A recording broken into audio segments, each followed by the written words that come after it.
Really quickly, I gotta give a shout out to my sponsor SeatGeek. If you guys are planning on going to any games or events this year, just use the app SeatGeek. I know I'm trying to go to a few NFL games this year, so I'm definitely using it. SeatGeek is an app that puts tickets from all over the web in a single place, making the whole buying experience simple. They rate these deals on a scale of 1 to 100, with the higher the number, the better the deal.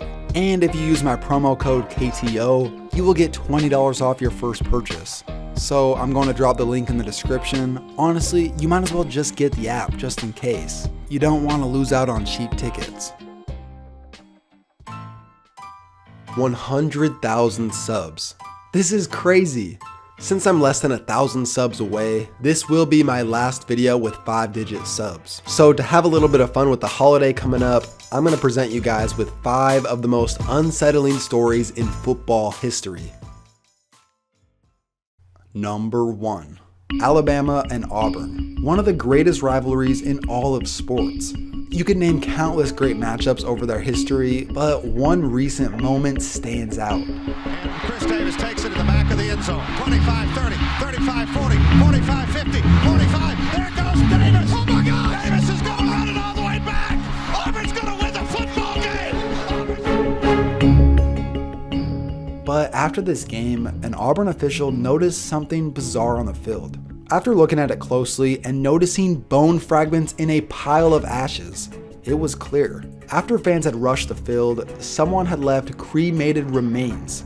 And the people at Auburn don't think this is the only time this has ever happened. Quote, "It happens a lot more than you think. People want their final resting place to be Jordan-Hare Stadium." I just imagine you're playing in a game, you break off a nice run, and then when you get tackled, you slide right through a pile of human ashes. That sounds pretty awful. Number 2.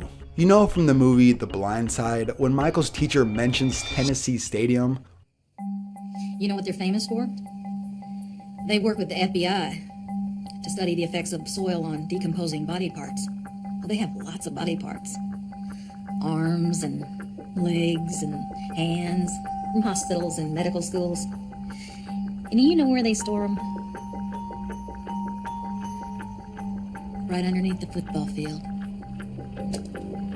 So while it's fine and dandy to have 100,000 fans cheering for you, the bodies you should be worried about are the ones right under the turf, set to poke up to the ground and grab you. Although this is quite over-exaggerated, there is a bit of truth to this. There are more than 1,000 skeletons inside the stadium. So bodies are donated to the department, which then they study how they decompose at a facility known as the body farm. Although this body farm is away from the stadium, the skeletons are then brought back to the stadium and stored in former dorm rooms. So now if you're ever at a game at Neyland Stadium, you are in the presence of 1,000 dead bodies. Also, here's another quick stadium story. The University of Cal is a deadly place to play. No, literally. It lies directly on top of Hayward's Fault, which seismologists say is one of the deadliest faults in the entire world. And the fault runs right across the field. With Cal's original stadium, this was a major problem. If the fault were to go off, it would completely crumble and could potentially cause major devastation. But after a renovation worth over $300 million, the new stadium is better equipped to handle this problem. They even marked the fault line on the field. Number 3. So Archie Manning, Eli and Peyton's dad, played for the Saints during their early days, which they were horrible. Although how bad they were was pretty horrifying, the reason they're on this list is for a story that Archie Manning once told. He mentions how they pick up a punt returner the day before a game.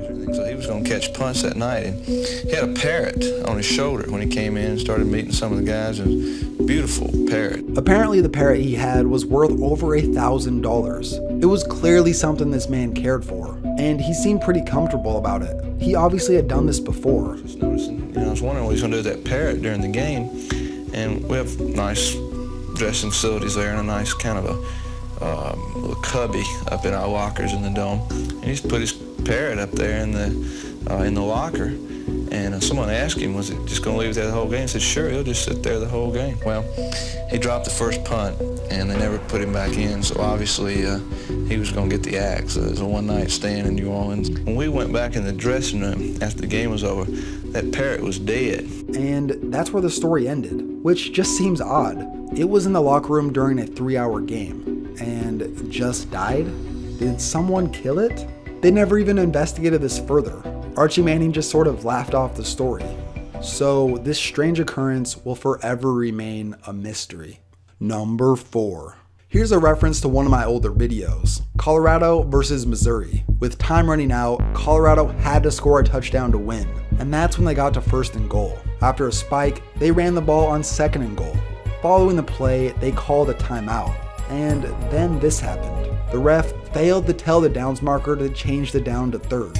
But he wasn't paying attention anyway, since he noticed a man having an actual heart attack across the field. And as the man was placed on a stretcher and rushed away, they resumed the game, and the downs marker never changed the down, therefore eventually leading to the infamous 5th down.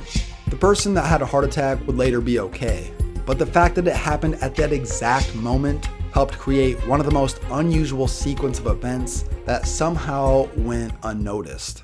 Number 5. New Year's Eve, 1988. There was a big-time NFL playoff game taking place. Mike Ditka and Buddy Ryan, who led the '85 Bears, are now going head-to-head in a pivotal game 3 years later. But by halftime, Mother Nature had taken its course. Our helicopter, which was giving you the aerial shots, was forced to land because of this fog. You ever played in anything like this? Look how bad that is. The fans, the announcers, even players and coaches on the sidelines couldn't see the action on the field. That's our perspective right there. Somewhere down there is a ball projector. Dennis Gentry. This is a spotter's nightmare, and Joe Cash and Nancy Lundquist are going nuts right there.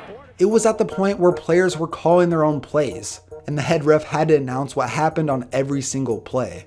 Like the Super Bowl blackout, they should have stopped the game, but they didn't, even though it was virtually unplayable. Chicago would go on to win that game, but the Fog Bowl will forever remain in infamy.